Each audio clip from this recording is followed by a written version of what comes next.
This program is for discussion purpose only. Business Plus TV or any of our anchor does not bear any responsibility or liability towards the content.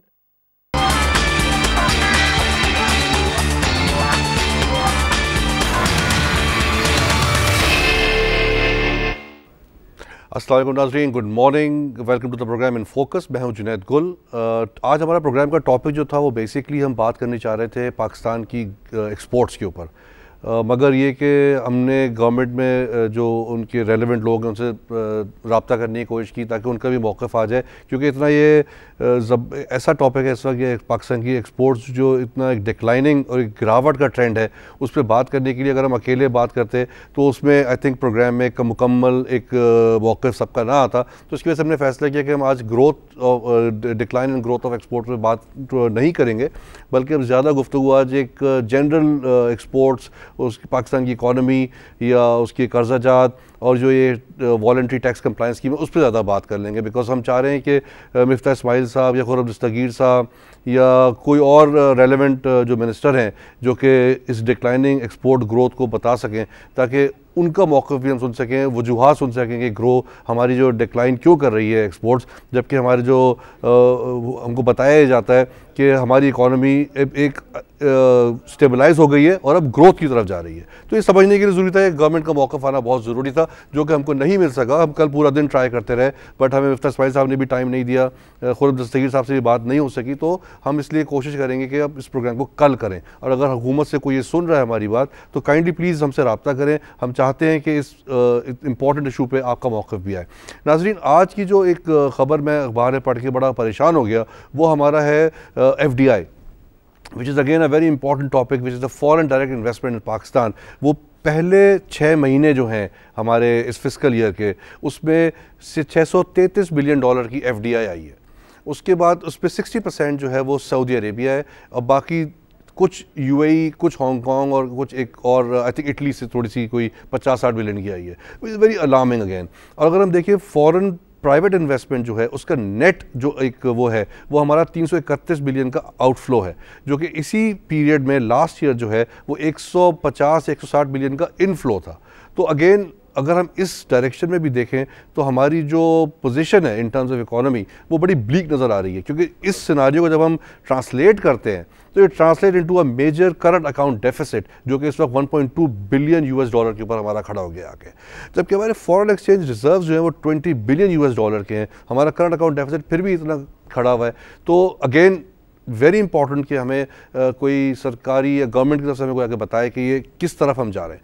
आज हम, जैसे मैंने बताया कि general economy के ऊपर tax का जो वॉलंटरी टैक्स कंप्लायंस स्कीम है उसके ऊपर बात करेंगे। हमारे साथ मौजूद हैं हमारे एक्सपर्ट जो कि फिरपो ग्रुप ऑफ कंपनीज़ के चेयरमैन भी हैं, और वो चेयरमैन रहे हैं, सीनियर वाइस प्रेसिडेंट रहे हैं KCCI के भी। तो sir, welcome to the program. अस्सलाम वालेकुम। Thank you. अस्सलाम वालेकुम सर, जैसे भी मैं बात कर रहा था कि ये हमारी जो सिचुएशन है इकोनॉमी की जो है वो इस वक्त इस डायरेक्शन में खड़ी हुई है कि हम वाकई में जो है नहीं कह सकते कि हम एक स्टेबल डायरेक्शन में हैं। तो एक जो ये वॉलंटरी टैक्स कंप्लायंस स्कीम जो है, इससे क्या हमारे इनकम टैक्स के ऊपर वाकई में कोई फ़र्क पड़ेगा? बिकॉज आप तो इंडस्ट्री में बैठे हुए हैं और आप ताजरों के सेंटिमेंट को जानते भी हैं, तो थोड़ा सा हमें बताएं कि हाउ आर पीपल और द ट्रेडर्स कैसे सोच रहे हैं इसको?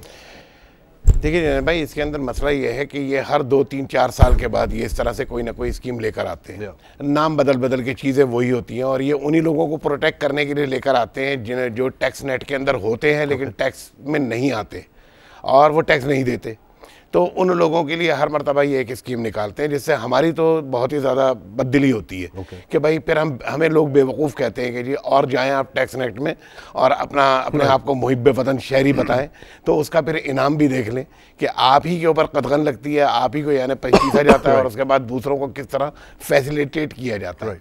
अच्छा, ये हर मरतबा एक ना एक यानी बहाना ढूंढ कर और उसको इस तरह से ले आते हैं, क्योंकि इसके अंदर ज़्यादातर लोग जो होते हैं वो उन्हीं के अपने ही होते हैं, या तो वडेरे होते हैं या फिर वो ब्यूरोक्रेट्स होते हैं या फिर वो उसके अंदर जो उनका मौक़िफ़ है वो ये कि स्पेसिफिकली फॉर ट्रेडर्स, इस पर कोई और भी, कोई पार्लियामेंटेरियन, कोई ब्यूरोक्रेट, कोई और तबका जो है इंडस्ट्री का वो इससे फ़ायदा नहीं उठा सकता। तो I think this is something different जो मुझे नज़र आता है। सर बहरहाल मैं समझता हूँ कि हाथी के दांत दिखाने के कुछ और होते हैं और खाने के कुछ और होते हैं। हमारे यहाँ आपको मालूम है कि मुख्तलिफ लोग मुख्तलिफ तरीके से उसके इम्प्लीमेंटेशन करते हैं और उसकी यानी प्रेडिक्शन जो होती है वो होती कुछ और है, लेकिन उसके बाद फिर उसमें से अपने मतलब का सारी चीज़ें निकाल लेते हैं। तो इसकी वजह से भी लोगों में थोड़ी सी बददिली है इस बात के ऊपर।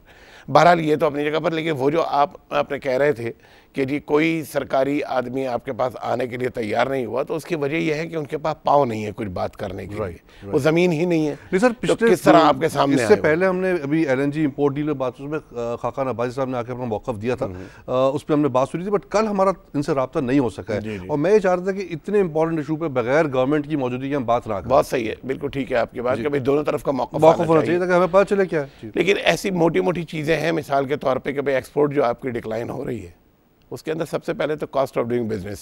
एग्जैक्ट क्या रीजन के अंदर आप रहकर, कोई अकेले आप नहीं है दुनिया के अंदर कि आप खाली पाकिस्तान जो है वो अकेला एक्सपोर्टर है। अगर चावल हम एक्सपोर्ट करते हैं तो दूसरे भी करते हैं हमारे रीजन में, बिल्कुल इसी तरह से अगर कॉटन हम एक्सपोर्ट करते हैं तो दूसरे भी करते हैं। अब सवाल पैदा ये होता है कि भाई क्या वजूहत हैं कि वो फिर भी कर पा रहे हैं लेकिन हम नहीं कर पा रहे हैं। उसकी वजूहत ये है कि कॉस्ट ऑफ डूइंग बिजनेस के हमारे यहाँ सबसे पहले तो गैस और बिजली का फुकदान। यानी आप ये देखिए कि अगर बढ़ी है तो दुनिया में बांग्लादेश की तो बढ़ी है, बिल्कुल 15% तो उनके ऊपर गई है। उसकी वजह सिर्फ ये है कि वो उनके पास हालांकि एक बेल भी कॉटन की नहीं होती, लेकिन वो हमसे लेते हैं उसको वैल्यूएटेड करते हैं, उसके बाद फिर उसको बेचते हैं। यानी हमसे वो 1 रुपए की चीज़ लेके 4 रुपए की 5 रुपए की बेच लेते हैं। सवाल ये क्या हम नहीं बेच सकते? हम भी बेच सकते हैं, लेकिन हम क्यों खुश हैं खाली रॉ मटेरियल देने में? बेसिक चीज़ें हमारे पास मौजूद नहीं है, हम किस तरह उसको वैल्यू एडिट करें? आप ये अंदाज़ा लगाएं कि अगर बिलफर्ज हमारे यहाँ प्रायोरिटी सेट नहीं है ना, कि प्रायोरिटी हम सेट करें कि पहले हमें क्या चीज़ चाहिए।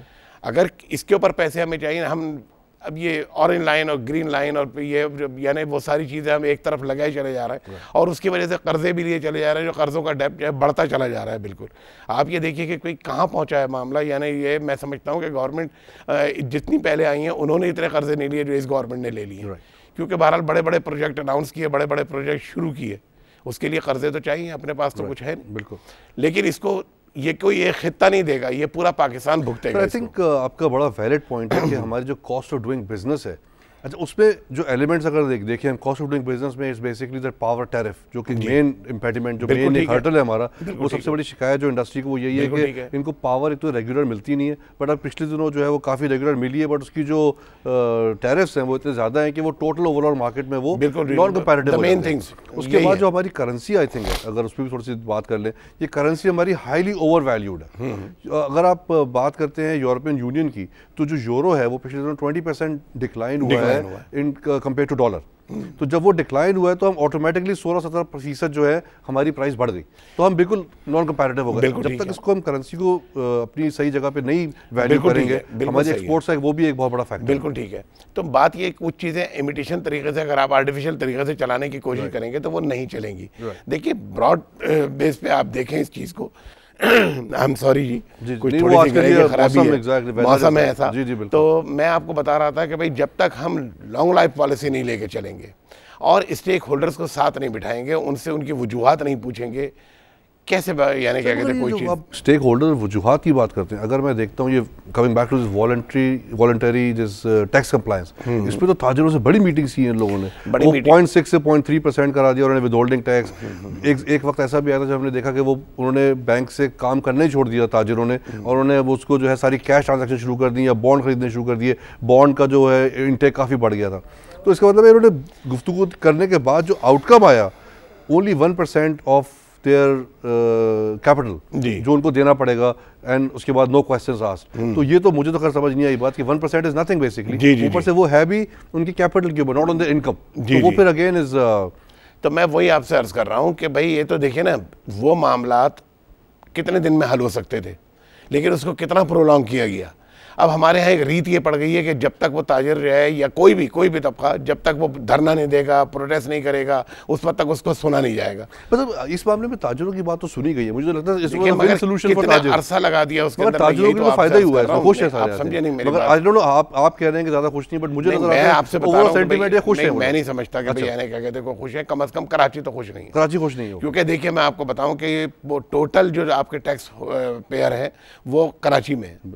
ज्यादा जो परसेंटेज है वो अगर 10 लाख हैं उसके अंदर पूरे यानी पूरे पाकिस्तान में तो 7.5 लाख कराची में है। अच्छा ओके, तो आप अंदाजा लगाइए कि 2.5 लाख यानी सिर्फ पूरे पाकिस्तान में और 7.5 लाख। अच्छा नंबर बड़ा, जी मैं अराउंड 75-80% जो कराची है आपको टैक्स पेयर यहाँ पर और ये 10 लाख टैक्स फाइलर्स हैं, बिल्कुल फाइलर्स की बात कर रहा हूँ मैं। तो मेरा कहने का मकसद है कि हर चीज़ को आप अगर टाइमली करेंगे तो उसका इम्पैक्ट भी आएगा। अगर आप उसे टाइमली नहीं करेंगे, देर कर देंगे उसके अंदर, या इस किस्म की रिवायत डाल देंगे, जैसे आपने देखा हर इदारे में यही हो रहा है। अगर डॉक्टर्स हैं तो वो जब तक हड़ताल पे नहीं आएंगे, अगर PIA है तो उसके मुलाजमीन है तो हड़ताल पे, फिर उसके बाद आप सुन लेंगे, फिर उसके बाद आप बैक चलेंगे। कराची के अगर थोड़ा सा मैं डिस्कस करूँगा, कराची के ताजिर हजरात पे खुश नहीं है, तो क्या उन्होंने कोई बात की इसके ऊपर कि हम तो टैक्स वैसे ही पे करते हैं? देखिए हमने तो बाकायदा इसको खासतौर से सिराज कासिम तेली साहब जो चेयरमैन BMG के हैं, उन्होंने तो यानी कराची चैम्बर के उससे बाकायदा इसके ऊपर वो दिया है कि भाई ये किस तरह की, हाँ बिल्कुल उन्होंने ऑफिशियल स्टेटमेंट दिया बाकायदा कि भाई ये किस किस्म की यानी आप तरीके इख्तियार करते हैं कि हर 3-4 साल के बाद आप कोई ना कोई बहाना करके ऐसी कोई चीज़ ले आते हैं, और उससे फिर वो जो टैक्स फाइलर है, जो टैक्स पेयर है खासतौर से, उनकी तो दिल शिकनी होती है इसके अंदर कि यार हम बेवकूफ़ हैं क्योंकि हमें तो फिर ताने पड़ते हैं। तो ये तो कोई यानी मसले का हल नहीं है। उन्होंने तो बाकायदा ये बात कही बबांगे दोहल और वजीर ख़जाना और प्राइम मिनिस्टर के सामने कही कि अगर आप 2 साल के लिए FBR को बंद कर दें, बंद कर दें, आप FBR को ख़त्म कर दें, तो मैं आपको गारंटी करता हूं कि अगर 1.5 गुना आपके पास टैक्स ना आ जाए तो मैं जिम्मेदार हूं, मुझे हरियाणा जेल में डाल दिए। ये तक कहा कोई और कलेक्शन एजेंसी FBR के अलावा जिसको टैक्स लोग पे कर देंगे? नहीं, उन्होंने कहा कि वॉलंटियरी लोग इस तरह से पे कर देंगे अगर ये तंग ना करें, जिस तरह की हरकतें करते हैं कि भाई जो पे टैक्स दे रहा है उसी को नोटिस, उसी के ऊपर शिकंजे, उसी पे सब कुछ। हाँ, तो ये तो उन्होंने कहा कि अगर ये महकमा कर क्या रहा है, देखिए ना डायरेक्ट और इनडायरेक्ट टैक्सेस को आप देखें, बिल्कुल डायरेक्ट टैक्सेस कितने हैं और इनडायरेक्ट टैक्सेस कितने हैं, 67-68%, तो huge amount of indirect taxes. तो वो तो आप ले रहे हैं। अब सवाल यह है कि भाई ये जो इन लोगों से आप ले रहे हैं, तो इसके लिए इतना बड़ा महकमा लगाना और उसके बाद उल्टी यानी चीज़ें कर देना। आप ये देखिए कि जो कानून और जो कवानीन आज से 15 साल पहले ख़त्म कर दिए गए, उसको वो इस बजट के अंदर ले आए, शामिल कर दिया उसको। तो ये सारी चीज़ें हैं।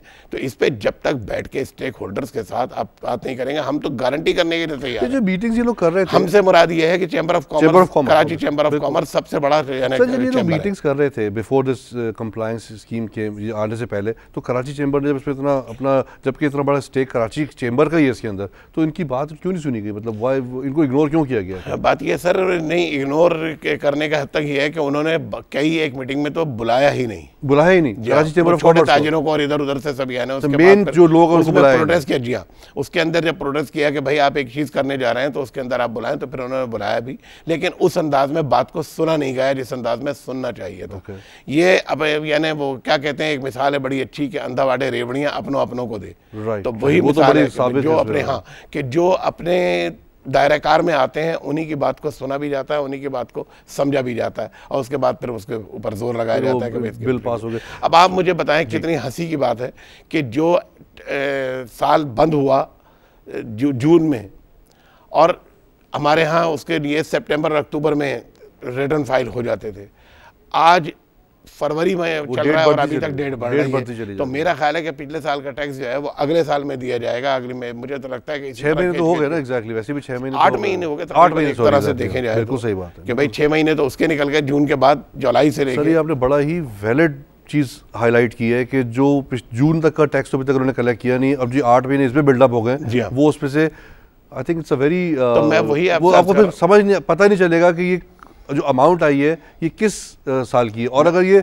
अमाउंट थोड़ी सी बढ़ी हुई नजर भी आएगी तो जो अगला बजट, अगला जो साल आएगा उसमें वो फिर ऑटोमेटिकली कम हो जाएगी। यही मैं तो इसीलिए हम ये बात कहते हैं कि भाई आप बाकायदा सिंगल पॉइंट एजेंडा बनाकर टैक्स पेयर जो है ख़ासतौर से, और जो स्टेक होल्डर्स हैं, बड़े चैम्बर्स हैं, हम नहीं कहते सिर्फ कराची को, अब ठीक है लाहौर को भी उसमें शामिल कीजिए, इस्लामाबाद को भी शामिल कीजिए, रावलपिंडी को भी शामिल कीजिए, फैसलाबाद को भी शामिल कीजिए। ये 5, 6, 8 चैम्बर्स हैं जिसमें कराची जो है वो 12 लीड करने के लिए तैयार है, और हम तो बार बार तजावीज़ देते हैं, लेकिन अगर आप वो तजावीज़ खोल के देखें ही नहीं, पढ़ें ही ना, और उसके बाद फिर अपनी चीज़ें जो ब्यूरोक्रेट्स हैं आपको सिखाएं और समझाएं, शॉर्ट टर्म फायदे के लिए। हाँ बिल्कुल। ये जो आई think it's very valid discussion that you did right now, ये जो इससे कोई डॉक्यूमेंटेशन जो एक जो कहते हैं कि इससे एक फ़ायदा ये भी होगा कि डॉक्यूमेंट हो जाएंगे सारे ये, और एक दफ़ा ये आ जाएंगे नेट के अंदर, क्या ये वाकई होगा फ़ायदा, डॉक्यूमेंट हो जाएगा ये? देखिए बात ये, हमने तो ये देखा कि इससे पहले भी जो स्कीमें आई हैं उसके अंदर लोगों ने उससे वक्ती तौर पर फ़ायदा उठाया, उसके बाद फिर बैक हो गए। मेरा ज़ाती ख्याल इसमें ये है कि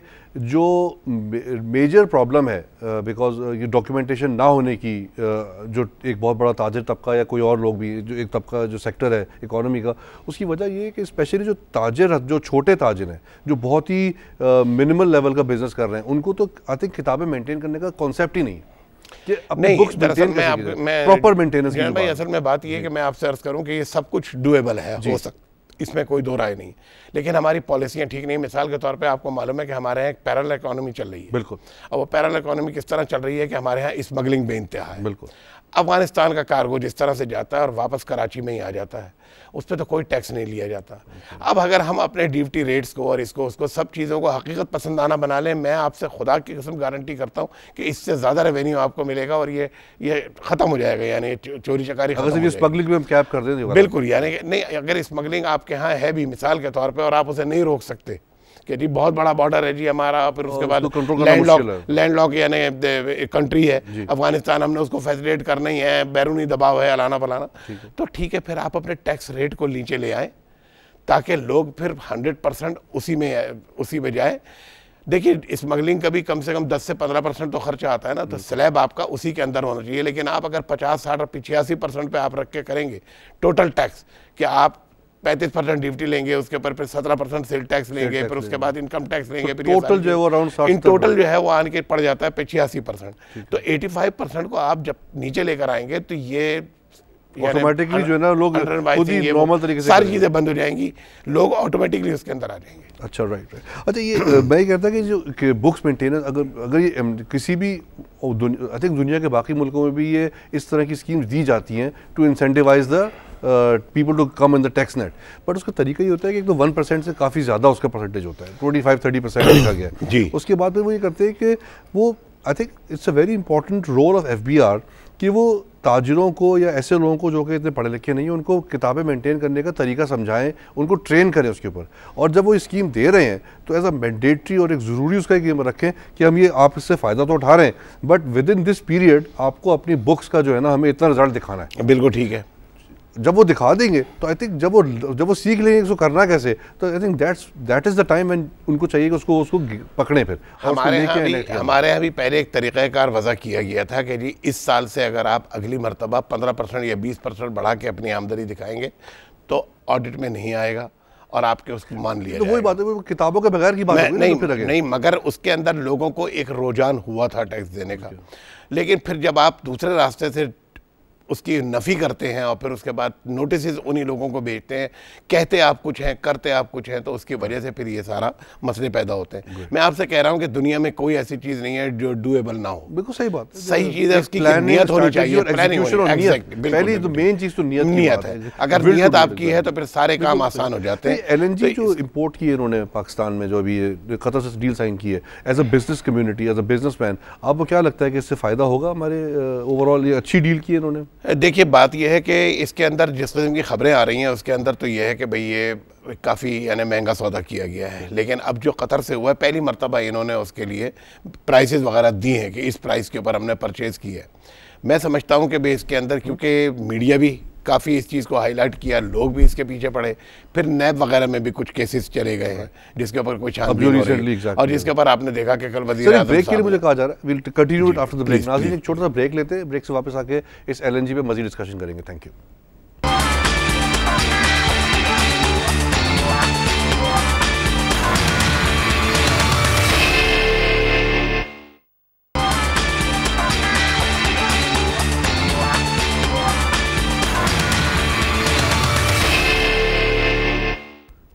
नाज़रीन welcome back after the break. Break से पहले हम LNG इंपोर्ट डील पे कुछ शमीम साहब से पूछना चाह रहे थे कि उनको क्या लगता है कि बिजनेस कम्युनिटी में सेंटिमेंट क्या है। Sir please. देखिए हमें तो बाहर सूरत बिजली चाहिए, हमें तो गैस चाहिए। अब सवाल यह है कि आप कहाँ से लाते हैं, किस तरह लाते हैं, और उसके अंदर हमारी तो ख्वाहिश ये है कि दो चीज़ें, कि एक तो उसकी विदाउट एनी इंटरप्ट यानी वो अवेलेबिलिटी होनी चाहिए, और दूसरा ये कि उसके रेट हमारे रीजन में, हम नहीं कहते कि भाई आप उसके ऊपर नफ़े ना कमाएं, आप बिल्कुल कमाएं जो भी करवाना है आपको, लेकिन रीजन को आप सामने रखते हुए उसके रेट फिक्स करें, तो हमें कोई तकलीफ नहीं होगी। बल्कि मैं आपको बता रहा हूँ, यकीन दिलाता हूँ कि न सिर्फ एक्सपेंशन होगी, जॉब्स क्रिएट होंगी, एक्सपोर्ट बहुत ज़्यादा बढ़ेगी। हम पता नहीं क्यों बजाय लॉन्ग कट अपने उसको देखने के कि भाई लॉन्ग लाइफ अपनी पॉलिसीज़ बनाए, शॉर्टकट में जाना चाहते हैं, जिसके बिना पर ये सारे नुकसानात होते हैं हमें। तो हमें तो यहाँ पर बहुत पोटेंशियल है, बहुत काम कर सकते हैं। नकल के लिए भी अकल की ज़रूरत होती है, और वो अल्हम्दुलिल्लाह हमारे पास बहुत मौजूद है। बिजनेस कम्युनिटी जो पाकिस्तान की है, जो एक क्वेश्चन मार्क, एक अगर आप बात करें किसी इकोनॉमिस्ट से या थिंक टैंक से, वो ये कहते हैं कि डील तो ज़ाहिरी बात, जैसे आपने भी फरमाया कि ये हमारी ज़रूरत तो है, गैस की शॉर्टेज तो है, बिल्कुल ठीक है। अब वो एक, और ये जो आ रही है हमारी 20% को जो है पूरा करेगी हमारी ज़रूरत को, तो हमें और भी गैस चाहिए। अब ये मुआहिदा जो है 15 साल का है। आई थिंक ड्यूरेशन पे हमने पहले ही बहुत बात की है, इसमें मज़ीद डिस्कशन मैं नहीं करूँगा, but I think the duration, इसकी जो पूरा अरसा है वो बहुत ज़्यादा है। थिंक टैंक से जो मैं बात कर रहा था, वो ये कहते हैं कि जो हमारे अपने ऑयल जो गैस के रिजर्व्स हैं, हम उसको क्यों नहीं एक्सप्लोर करते। एग्जैक्टली, बिल्कुल मैं अभी ये बात कहने वाला था। तो हमारी जो बिजनेस कम्युनिटी है उसमें कोई सेक्टर ऐसा है जो इसको काम को देखना चाहता है, मगर कोई प्रॉब्लम्स नहीं कर पा रहे हैं। मैं कहता हूं कि इतना इसके ऊपर हाईलाइट किया गया है, इतना ही बार बताया गया है। सबसे पहले तो ये 18 अमेंडमेंट के बाद ये बात तय थी कि भाई जिस सूबे से जो सोर्सेज हैं पहले उसमें इस्तेमाल होंगे, उसकी ज़रूरियात को पूरा करने के बाद फिर बाकी सूबे को दिए जाएंगे। लेकिन आप देखिए गैस के अंदर क्या हो रहा है, गैस सबसे ज़्यादा प्रोड्यूस 73% तकरीबन प्रोड्यूस हो रही हो सिंध से हो रही है। हमारी खपत कोई 73% नहीं है। हम नहीं कहते कि आप किसी को ना दें, लेकिन कम से कम यहाँ की ज़रूरत तो पूरी करें। अब आप इतवार को अगर यानी फैक्ट्रियाँ बंद कर दें और आप वहाँ पर सप्लाई न दें, क्या होगा फिर उसके बाद अंजाम? आप देखिए कि बहुत सारी बेसिक फैक्ट्रीज ऐसी होती है कि अगर एक दिन बंद हो जाए तो 2 दिन पर उसको वापस वार्म अप करने के लिए और हीट अप करने के लिए होता है। अब सवाल ये है कि ये बहुत ज़्यादा सुनने की बात है, लेकिन हमारी सिंध गवर्नमेंट, हम तो सबसे ज़्यादा मायूस अपनी सिंध गवर्नमेंट से, जो अपने हुकूक को भी तलब नहीं करती और वो तो सिर्फ माल बनाने पे लगे हुए हैं। तो इस वजह से हमें सबसे ज़्यादा तकलीफ ये है कि किससे जा करके जो कर, जिनको कहना चाहिए वो कुछ कहने के लिए तैयार नहीं है, वो कुछ करने के लिए तैयार नहीं है। उनका आपस में क्या मुकमुका है ये तो अल्लाह भी सब जानता है। और ये जो संडे को जो कराची के बिजनेसमैन या सिंध संडे को गैस बंद हो जाती है, ये कब से चल रहा है? ये तो बहुत अरसे से चल रहा है सर। ओके ओके, तो आई थिंक इसकी वजह से फिर वही बात है, कुछ इंडस्ट्री ऐसी जो वन डे यानी क्या कहते हैं उसके अंदर बंद कर दी जाती है। ओके, तो LNG का अगेन जो मेरा सवाल था सब ये था कि जो हमारे बिजनेसमैन हैं कराची के, जो आई थिंक काफ़ी बड़े बड़े ग्रुप्स भी हैं, कभी उन्होंने सोचा है कि कभी इस तरफ जाएं कि एक्सप्लोरेशन ऑफ गैस है जो हमारे हम तो ये कहते हैं LNG मंगाई है आपने, बिल्कुल मंगाएं, शॉर्टेज को आपने दूर करना है, बिल्कुल करें, इसमें कोई दो राय नहीं है। लेकिन यहाँ तो सिंध में तो कम से कम CNG हमारे पास मौजूद है ना, गैस मौजूद है, वो हमें दें। ये LNG वगैरह आप ले जाएं पंजाब की तरफ, वहाँ पर यानी बेसिकली सर यही होगा इसमें कि जो असल में इसमें एक और जो बात सुनी जा रही है वो ये भी कि जो CNG पेट्रोल पंप्स हैं, जब उनको SNGPL ने कहा कि यार ईस्ट प्राइस के ऊपर आप CNG आपको LNG मिल जाएगी, आप अपने पंप्स खोल लें, जो कि 2600 की तादाद आई थिंक पूरे पंजाब में CNG पंप्स की, वो उन्होंने मना कर दिया कि ये प्राइस हमें वारा नहीं खाती। उसके बाद IPPs ने भी ये वाली जो गैस है वो लेने को मना कर दिया, क्योंकि वो भी कह रहे हैं कि it's quite expensive compare to furnace oil right now. तो आई थिंक वो भी एक बड़ा एक प्रॉब्लम रहेगा इनको कि अगर ये IPP को प्राइसेस नीचे आ गई और यानी क्या कहते हैं गैस आपने महंगी परचेज की है। अब वही बात, इसकी प्राइसिंग का सही आइडिया नहीं है अभी कि वो कह रहे हैं कि 13.37% ऑफ द ब्रेंट क्रूड है ये, अब वो $4.5 बनता है, उसके बाद इसमें फ्रेट ऐड करना पड़ेगा, SNGPL के मार्जिन हैं, PSO के मार्जिन हैं, रीगैसिफिकेशन का एक वो है। तो आई थिंक काफ़ी कुछ मिल मिला के इसकी फाइनल प्राइस क्या बनती है वो अभी किसी को पता नहीं है। लोग ये कह रहे हैं ये $12 तक भी जा सकती है। अगर ये $12 पे जा रही है तो पर यूनिट तो $6 तो हमारी CNG जो हमारी नेशनल गैस है जो अपनी रिजर्व वो से बन जाती है कैसे है तो। और उसके बाद इसमें फिर अब ये भी सुनने में आ रहा है, जैसे आपने भी फरमाया कि नैब वगैरह में जो है काफ़ी इसके ऊपर ऑलरेडी चीज़ें शुरू हो गई हैं, जिसकी वजह से आपने कल देखा कि वज़ीर आज़म साहब ने जो बयान दिया है। अब सवाल ये है कि तो एक बड़ा एक हॉस्टाइल बड़ा स्टेटमेंट हो रहा है जी। तो अच्छा, इसका मतलब ये कि जो ओवरऑल LNG सिचुएशन भी जो है इतनी क्लियर नजर नहीं आ रही है हमें कि मतलब ये कि इससे कोई फायदा होगा नुकसान पहुंचेगा। तो जब कार को शिप आने शुरू होंगे, जब साइकिल शुरू होगा, जब साइकिल शुरू होगा तब समझ आएगी। एक तरफ से बहुत ज्यादा होप दिखाई जा रही है, दूसरी तरफ से एक तरफ खौफ दिखाया जा रहा है, तो दोनों चीजों को बैलेंस करने के अब जब देखेंगे जब सिर्फ उसका नेट रिजल्ट सर वही होगा जो स्टेटस को है जी, वो सब एक बिजनेसमैन डर के बैठ जाएंगे कि करना क्या है, कैसे देख, वो जो वेट एंड सी वाली बात है वही आ जाएगी। यही एग्जैक्टली कल स्टॉक एक्सचेंज में फिर मंदी आई है। अब वो इट कुड, उसकी वजह शायद वर्ल्ड वाइड भी हो सकती है और हमारे अब अंदरूनी हालात भी इतने अच्छे तो नहीं है इस वक्त, गो के वैसे तो लफ्जों की जंग चल रही है। जी हाँ, जी हाँ। आई थिंक लोग तो पढ़ लेते हैं। असल में हमारे यहाँ तो इसका भी बहुत बड़ा इम्पैक्ट होता है कि आज ये बयान आ गया तो मैं वही कह रहा हूँ एकदम डाउन किया। सर आज वो बयान वाली बात नहीं, जो कल वाले बयान आते हैं तो ऐसे जिससे कि नजर आ रहा है कि आगे जाके कुछ होगा। जी हाँ, जी हाँ। और जो बातें सुनने को आ रही है तो इसलिए लोग आते हैं और भी अब ज़बान ज़द-ए-आम पर है कि भाई यानी हालात जो हैं बहुत ख़राब होंगे अलाना तो उससे जाहिर बात है कि सब खौफज़दा हो जाते हैं और फिर उसके बाद वो समझते हैं कि जो कुछ है इसी को अपना समेट लो। एग्जैक्टली बस वही। अच्छा IMF का जो 10वां रिव्यू था अभी हमारा, जो एक्सटेंडेड लोन फैसिलिटी हमको मिली हुई है 3 साल की, उसके हिसाब से उन्होंने काफ़ी मेजर एक फोकस दिया था कि वैसे वो हमेशा ही कहते हैं कि सब कुछ सही है, मगर बीच में वो एक लाइन ऐसी देते हैं जिसको समझना पड़ता है कि उनका असली मैसेज क्या है। उन्होंने ये कहा था कि पाकिस्तान की जो डेट टू GDP रेशो है वो काफ़ी एक 65% पर जाके खड़ा हो गया।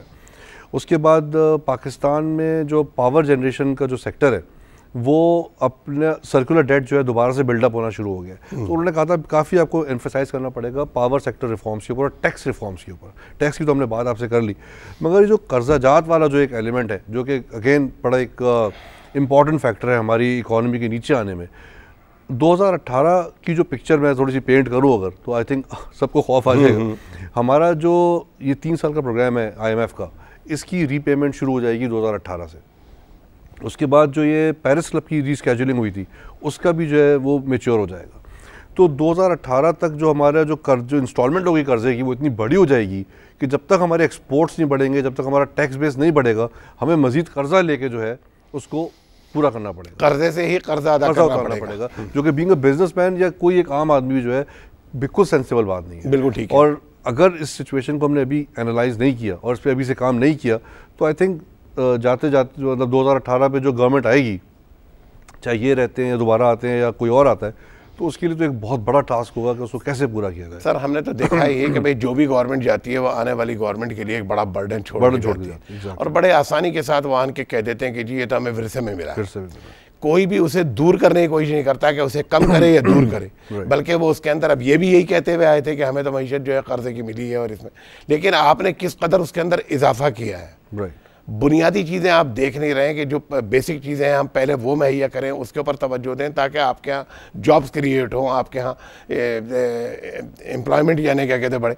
नहीं, आप उसके बाद ऐसी चीज़ें कर रहे हैं कि जिससे और अनएम्प्लॉयमेंट बढ़ रही है। सर जब PTI एक सियासी पार्टी है पाकिस्तान में जो है बड़ी मतलब काफ़ी वो एक्टिव कभी रोल प्ले करते हैं, अपोजिशन में कभी नज़र आते हैं कभी नहीं भी करते। उन्होंने एक वाइट पेपर अभी शाया किया था और the performance of the government in 2.5 years। उस पर उन्होंने ये बताया है कि अनएम्प्लॉयमेंट 2013 में जो थी ना उससे ज़्यादा बढ़ गई है। बिल्कुल सही है। अच्छा, अब मज़े की बात ये है कि वही बात दोबारा मैं कहूँगा कि वो जब हम किसी हुक्मरान को बात करते हुए सुनते हैं तो वो नज़र आता है कि जी इकॉनमी बिल्कुल सही पाथ पे, हर चीज़ सही है। अगर अनएम्प्लॉयमेंट ही बढ़ रही है, कर्जे भी हमारे बढ़ रहे हैं, तो फिर तो कहीं से भी सही पाथ में नहीं। वही अर्ज कर रहा हूँ हुजूर के हाथी के दांत दिखाने के और हैं, खाने के और। असल में बात यह है कि कर्जे आप क्यों ले रहे हैं।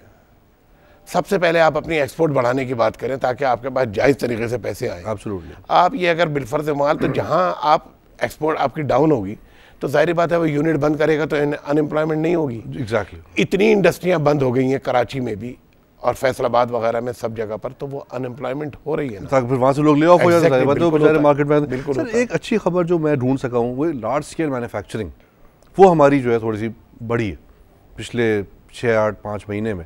I think which is good news कि एटलीस्ट कोई सेक्टर तो अच्छा हमारा परफॉर्म कर रहा है, बट वो भी 4.3% उसकी ग्रोथ है।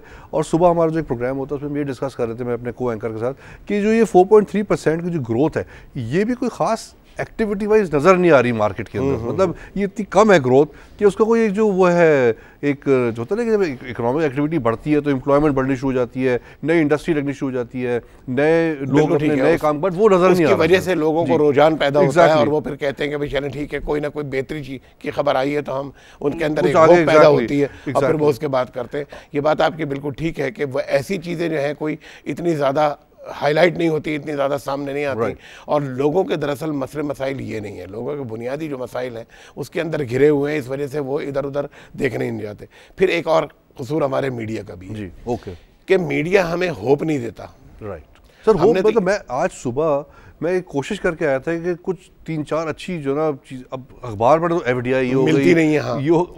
मैं वही आपसे अर्ज कर रहा हूँ कि चाहे वो प्रिंट मीडिया हो या ये अपना टेलीविजन इलेक्ट्रॉनिक मीडिया हो, कोई ऐसी अच्छी यानी जो पॉजिटिव न्यूज़ हो वो नहीं देते, बल्कि जो नेगेटिव न्यूज़ होती हैं उसको बहुत ज़्यादा हाईलाइट को ब्रेकिंग न्यूज़ और बार बार ब्रेकिंग न्यूज़ करके उसको फिर इस तरह से हाईलाइट करते हैं कि लोग जो है वो डिमोटिवेट हो जाते हैं, डिप्रेस हो जाते हैं। और फिर वो कहता है कि यार मैं क्या करूं इसमें, इस माहौल के अंदर।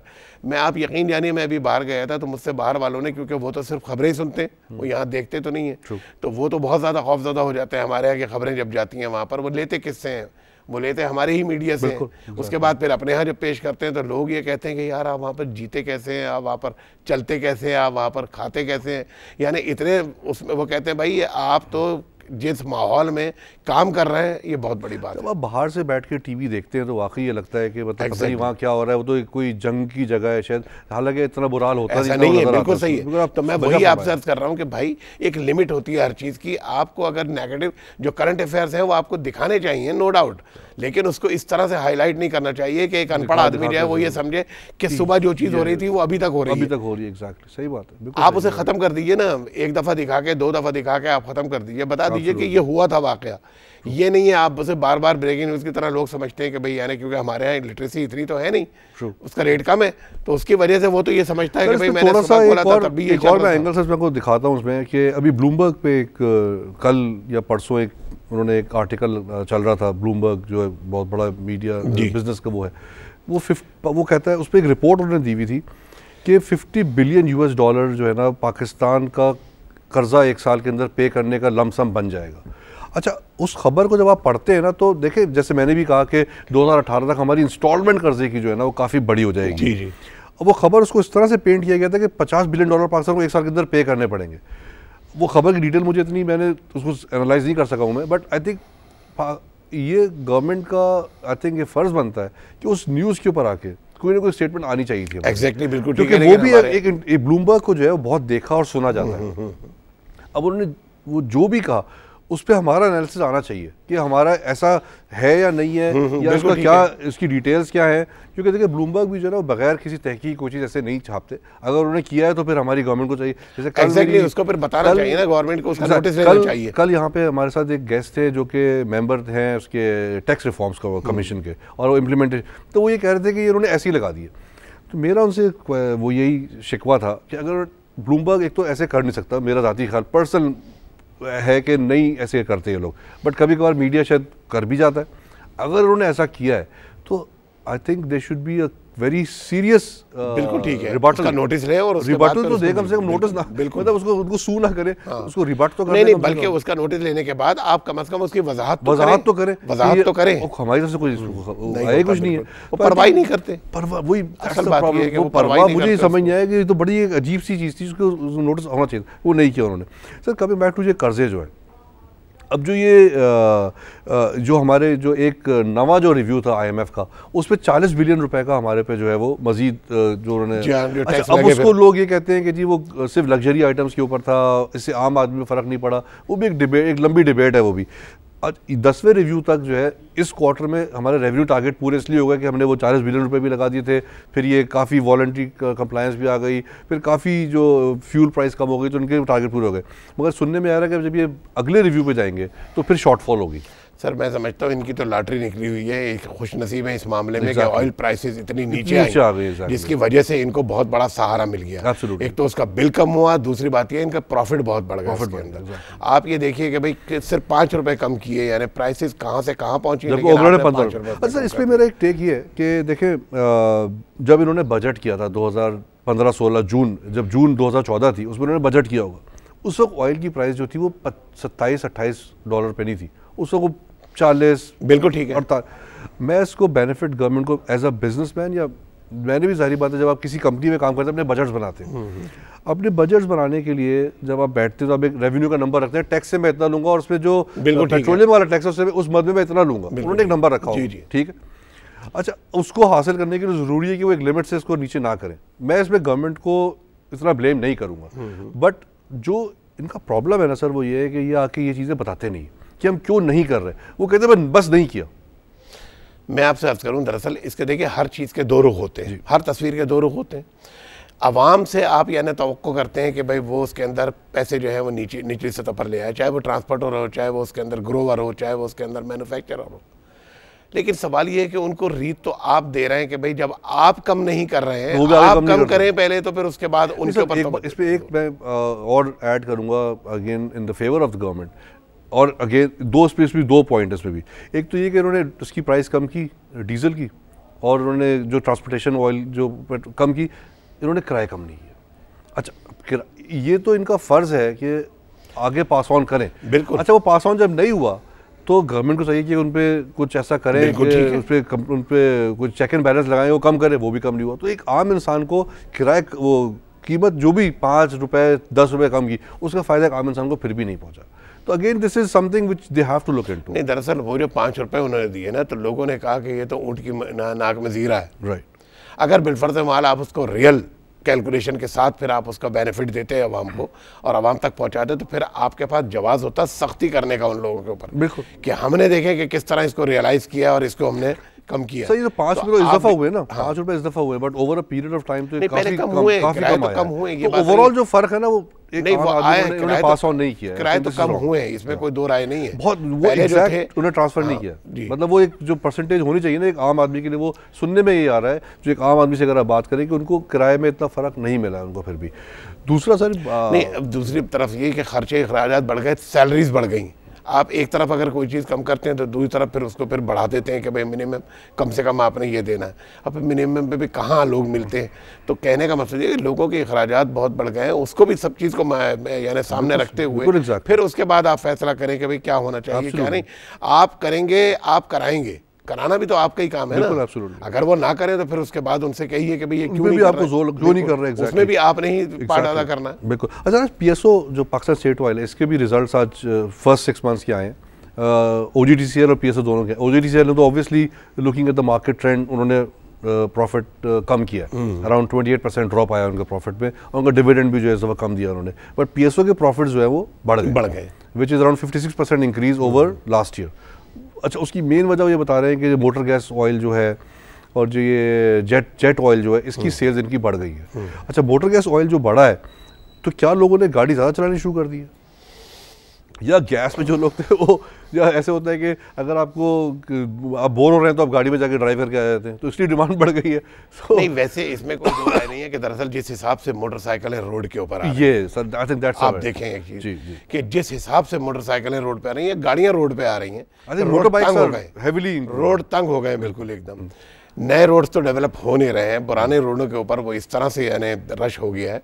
तो इसमें तो कोई दो राय नहीं है। फिर मैं कहता हूं कि भाई वक्त के साथ आदमी को चलना चाहिए और कोशिश ये करें कि अब हम देखते हैं कि भाई अगर जिस घर में 7 लोग हैं तो 7 गाड़ियां हैं और एक एक अलग अलग गाड़ी में जा रहा है, तो अगर बिलफर्ज माल इसके ऊपर थोड़ी सी किफायतशारी हम भी करें, हम भी अब उसका बेनिफिट हमें ही मिलेगा कि भाई एक ही गाड़ी के अंदर अगर 3 लोग चले जाए या एक ड्राइवर रख लें तो वो ड्राइवर यानी क्या कहते हैं छोड़ के आ जाए, लेके आ जाए। शहर में तो आई थिंक एक जो मास ट्रांजिट सिस्टम होता है ना, उसकी बड़ी शदीद ज़रूरत है। मगर जब इसका अगर मैं ये बात किसी गवर्नमेंट के सामने, वो कहते हैं हम बनाते तो हम मना करते, तो सर इसमें जो हमारी वो है गुजारिश ये है कि आप बनाएं, मगर उसको इस तरह से ना बनाएं कि दुनिया की सबसे महंगी तरीन जो है पर किलोमीटर रेट आपका, जी हाँ। इसको ऐसे बनाएं कि बिल्कुल सस्ते दामों पे और बेस्ट कॉस्ट एफिशिएंसी में नहीं जुनैद भाई, इसके अंदर मैं एक बात ये और कहूंगा कि बनाए तो वहां बनाए जहां इसकी जरूरत एग्जैक्टली आप 2 लाख बंदा फायदा पहुंचा रहा है। आप जो चीज कर रहे हैं आप वहां पर एक ही खित्ते में कर रहे हैं, एक ही इलाके में कर रहे हैं, और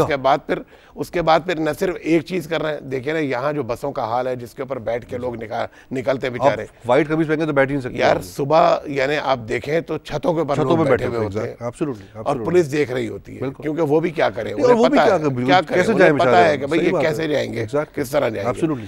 तो हम यानी क्या कहते हैं, सबसे पहले इस चीज की अहमियत को महसूस करें कि इसकी जरूरत कहाँ पर है। जब आप जरूरत को महसूस नहीं करते फिर लोगों में बददिली फैलती है। मैं तो ये समझता हूँ कि पहले 2 सूबों के अंदर एहसास महरूमी थी, सबसे ज्यादा बलूचिस्तान में और उसके बाद केपी में।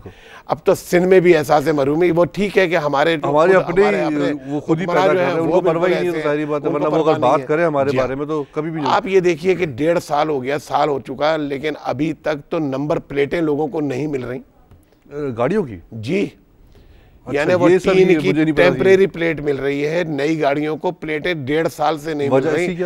उसके पैसे भी लिए हुए हैं, लेकिन बस उनके पास फंड नहीं है, प्लेटें बनाने के पैसे नहीं है, पैसे नहीं है जो। और आप ये भी कहते हैं कि जी आर्टिफिशियल आपको मतलब है इमिटेशन कोई प्लेट ना लगाएं, अपने आप बना के ना लगाएं, तो भाई फिर आप क्या करें, ये टीन की आप पतरी के ऊपर इतनी यानी कीमती गाड़ी देखिए और उसके बाद फिर नंबर प्लेट। जब भी मैं देखता हूँ कि आजकल नई गाड़ियां तो सारी बात खूब लोग निकाल रहे हैं, उस पे AFR 2016 जो है वो हर जगह नंबर ये नजर आता है।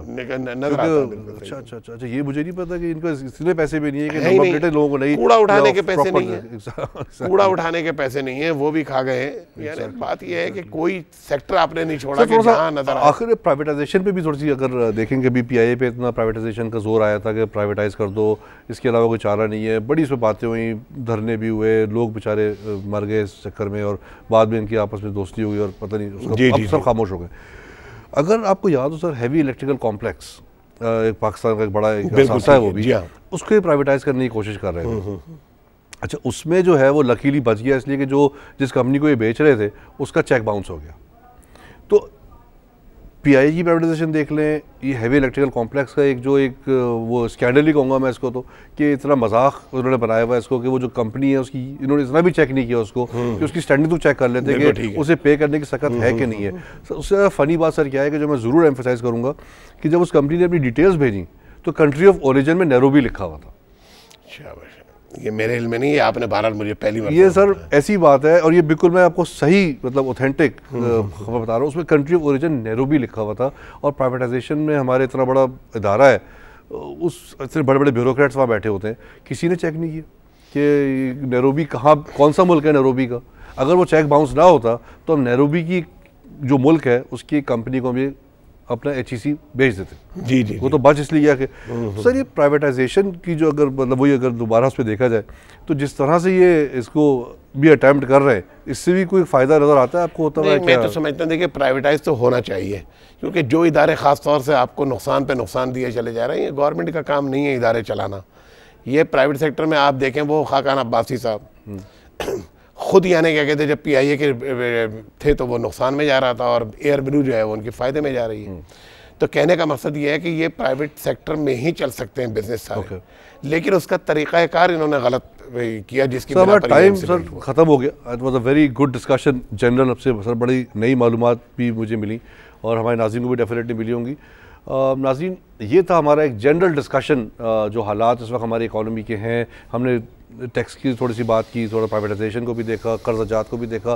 तो आई थिंक आपको समझ आ गई होगी कि इस वक्त हम किधर हेड कर रहे हैं और हमें कहाँ पे जो हमारे मसले मसाइल और कहाँ पे हमारे इश्यूज़ खड़े हुए हैं जिनको एड्रेस करना बहुत ज़रूरी है। आखिर में सर एक बात ज़रूर बोलूँगा कि आई थिंक जो हम हर प्रोग्राम में एक बात हमारी निकल के आती है कि नीयत जो है ना, अगर हमारे विल टू डू थिंग्स सही हो जाए और उसको इम्प्लीमेंटेशन सही हो जाए तो काफ़ी मसले हमारे वैसे सॉल्व हो जाएंगे। ये था हमारा आज का प्रोग्राम। कल इंशाल्लाह दोबारा हाजिर होंगे। कोशिश करेंगे कि डिक्लाइनिंग एक्सपोर्ट्स के ऊपर बात करें with government participation as well, ताकि हमें वो समझा सकें कि उसके क्या प्लान है इसको इम्प्रूव करने का। Thank you for watching the program. अस्सलाम वालेकुम, खुदा हाफिज़।